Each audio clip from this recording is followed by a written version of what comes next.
homemade ice cream.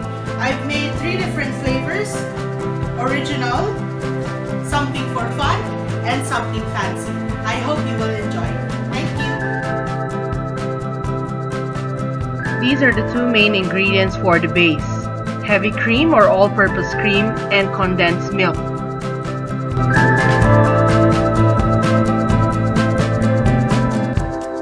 These are the other ingredients. So as for the base, if you want it sweeter, you can have a 2:1 ratio. But if you want it creamier and less sweet, you can do a 3:1 ratio.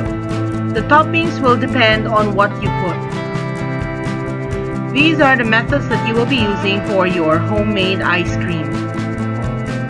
For whipping, make sure that your cream is cold before you begin. To whip, you can whip using a whisk or a blender, a food processor, or a hand and stand mixer. Make sure to gradually add the condensed milk while whipping. For the flavors, just fold it in and then freeze.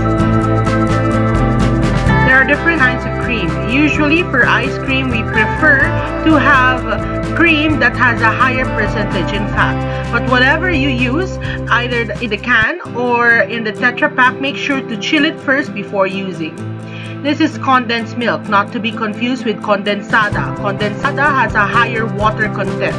Make sure to use condensed milk. All-purpose cream has a lower fat percentage than the cream in the can. Always make sure to measure your ingredients before you begin. Transfer your cream into the bowl where you will be whipping it. There are different ways to whip your ice cream. You can do it manually using a whisk, or you can use appliances to help you, like the KitchenAid mixer or the food processor or the blender. If you are doing it mechanically, make sure to put it in a clean and dry bowl before whipping, or else any liquid component will hinder you from whipping it into the correct consistency.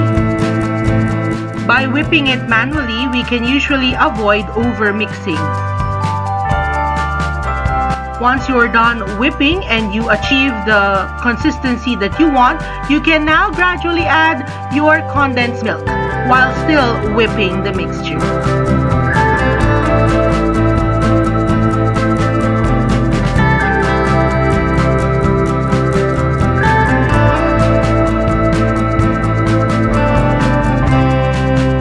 It has been easy for you so far. We will now proceed to our different flavors. The original flavor is the vanilla or the vanilla flavor. Just add vanilla extract, or if you have the vanilla pods, that would be much preferred. Fold gently as always. I hope you remember this technique from our previous lessons. And fill it in a container where you can freeze it. Our next flavor is called the Bear Hug. It contains peanut butter, chocolate, and marshmallows.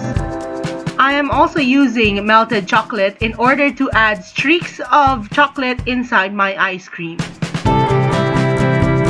When folding your ingredients, make sure to go from liquid first to solid. Add your toppings a little at a time.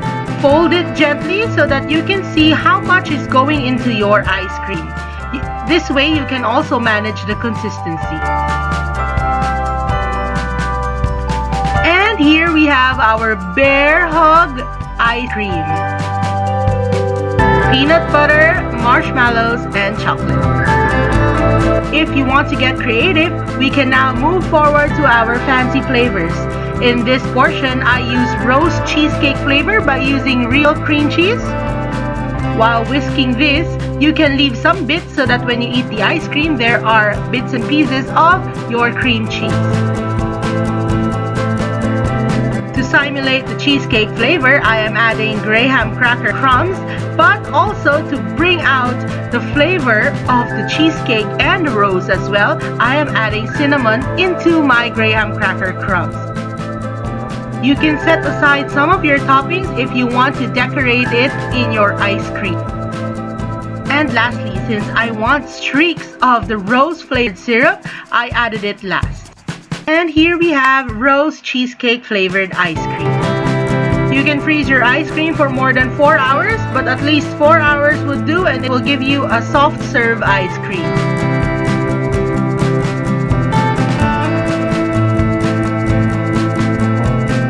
Scoop and present your ice cream any way you want. You can drizzle on some syrup, you can put whipped cream, you can top with chocolate chips, marshmallows, nuts, anything that you can think of. Some people even like adding pineapple to their ice cream. Always remember to serve this cold.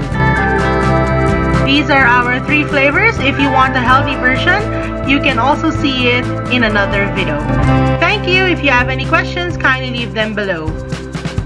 Bye!